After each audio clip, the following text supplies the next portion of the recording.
Ladies, alam nyo ba na ang mga lalaki ay talagang mahilig tumingin yan.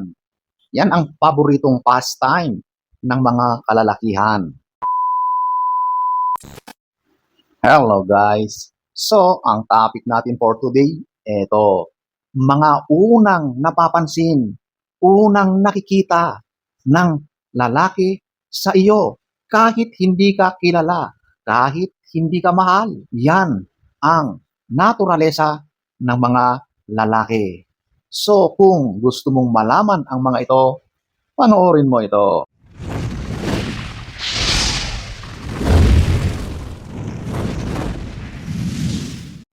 So, eto ating alamin. Since ito ay nakikita, since ito yung mga tinitignan, karamihan ng mga ito ay physical talaga. Kung ano yung nakikita sa iyo, sa panlabas mong anyo. Number one, eto, yung mukha. Mukha talaga. Lahat naman yata ay sa mukha ang unang-unang napapansin at gustong makita, di ba? Kasi minsan kahit alam na natin na yan ay napakaganda ng kanyang katawan, sexy, pero hindi mo pa nakikita ang kanyang mukha, hindi pa rin kontento yung lalaki, di ba? At pilit niyang titignan, lilingunin, gagawa ng paraan para makita. Kahit naman kasi ang ganda ng katawan niya, pero pagdating sa mukha ay medyo hindi biniyayaan, ay hindi pa rin yon sapat para mahulog yung lalaki, okay? Number one. Number two, ito, yung hinaharap o yung dalawang kabundukan dyan sa harap mo, yung dibdib, okay? Alam nyo, yan ang isa sa talaga namang sobrang naa-attract ang paningin ng mga kalalakihan, yung bagay na yan sa harap mo, yung dalawa na yan, okay? So, kapag ang lalaki ay tumingin, kumbaga sa English ay catches his attention, pero yan ang real talk pagdating sa mga boys. So, kung ikaw naman ay biniyayaan ng medyo mas may kalakihan, ay mas pansinin ulit yan ng mga kalalakihan. Pero hindi ibig sabihin ay malaki agad ang gusto ng mga lalaki.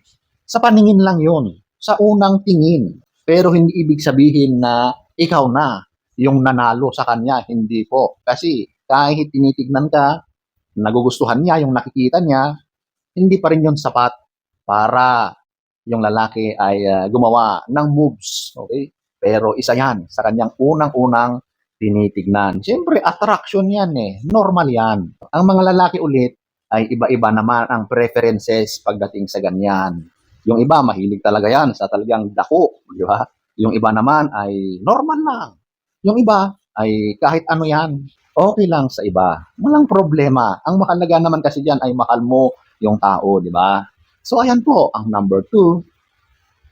Number three, ito yung nandoon sa baba, okay? Yung parte na yan, lalong-lalo na kapag yung mga babae na nakapagsuot ng talaga namang masisikip at hapit na hapit sa balat yung mga damit nila, sigurado na yan ay magiging pansinin talaga ng mga kalalakihan. Kasi ano yan, bumabakat na yan eh. Lalong-lalo na kapag yan na yung maumbok, di ba? Yung tinatawag nilang malapagong, okay? So kapag ganyan, yung nandyan sa baba, yung nandyan sa harap mo, sigurado na ang mga paningin ng mga kalalakihan ay susunod-sunod dyan. Ganun talaga. Real talk yan, okay? So ladies, kung gusto nyong pansinin kayo, makita ang mga parte na yan, alam nyo na ang trick, ang tips na yan. Magsuot kayo ng mga damit na ganun. Siguradong yan ay magiging pansinin ng mga kalalakihan. So ayan po, ang number three. Number four, eto, yung likuran sa bandang likod. So yan na yung wet o kasama na rin dyan yung balakang mo. Okay? Yan talaga ang isa sa nagpapalakas sa appeal ng isang babae. At yan yung isa sa talagang matagal na tinitignan ng mga kalalakihan. At dyan din sila wow, di ba? Ganun yun. Normal lang yan sa mga boys. Talagang ang mga lalaki yata ay ipinanganak na tumingin, gamitin ng tama ang mga mata. Yan talaga ang mga talento, inborn talents ng mga lalaki ang tumingin at mag-appreciate sa mga nakikita nilang kagandahan, mga likas na magagandang view. Okay? Siyempre, yung nakikita nila sa inyo, magagandang tanawin yan. Okay? Nako, sigurado yan. Lalong-lalo na kapag yan ay ang ganda ng korte. Di ba?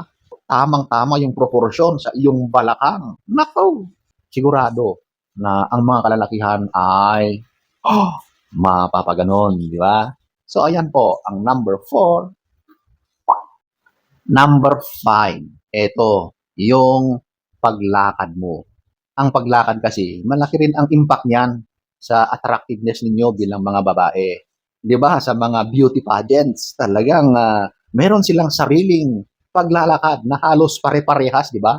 Parang nag-e-ekis yung mga paa pag naglakad. Talagang nagpa-practice ng matagal para sa ganong uri ng paglalakad. Pero sa mga normal na sitwasyon, normal na araw-araw na nakikita sa kalye, sa labas, ang mga lalaki ay talagang napapansin din nila yung mga ganyang galawan, yung paglakad ng babae. Minsan, yung mga nakikita na medyo nakakatuwa or kakaibang paglakad, ginagawang biro ng mga kalalakihan yan. Sorry to say, pero may mga ganyan. Hindi naman lahat. O kaya kapag talagang maganda yung tindig, yung paglalakad ng isang babae, ang mga kalalakihan ulit ay napapawaw.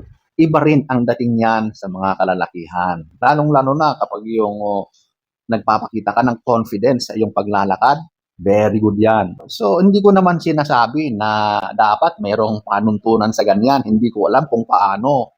Pero ang mga lalaki talaga, isa yan sa tinitignan. Okay? So, ayan po, ang number 5. Number 6, siyempre, ang ngiti mo. Ang mga ngiti na yan, diyan kumukuha ng signal ang mga kalalakihan. Siyempre, kapag nakita nila na yung babae ay palangiti, di ba? Mas magkakaroon yung mga lalaki ng lakas ng loob na lapitan ka, na kausapin ka, na makipagkilala sa iyo. Kasi ramdam nila na approachable ka sa ganyang pagngiti mo, di ba? Pero kung ikaw ay seryoso, nakasimangot, naku, ang mga lalaki kapag ganyan, nag-aalangan na yan. Wala, nakatingin lang yan, nagmamasid. Kahit yan ay gandang-ganda sa iyo, hindi yan lalapit. Nag-aalangan talaga yan. Oh. Kaya ladies, always wear a smile. Alam nyo, ang ngiti na yan, mas nakakaganda yan, mas nakakabata, at mas nakaka-attract ng mga lalaki. Promise. Okay? So, ayan po, ang number 6. Number 7, yung buhok mo. Ang buhok talaga, yan yung tinatawag na crowning glory, di ba? So kapag maayos ka sa iyong buhok, conscious ka, nagsusuklay ka, inaayos mo yan palagi, hindi ka lumalabas ng bahay na parang bagong gising na yung kusot-kusot pa yung buhok mo. Minsan kasi, may mga ganon. Pero hindi ko naman sinasabi na kapag kusot-kusot yung buhok mo ay hindi ka na attractive. Kasi may mga bagong gising, yung hindi pa nagsusuklay, pero ang ganda pa rin tignan, di ba?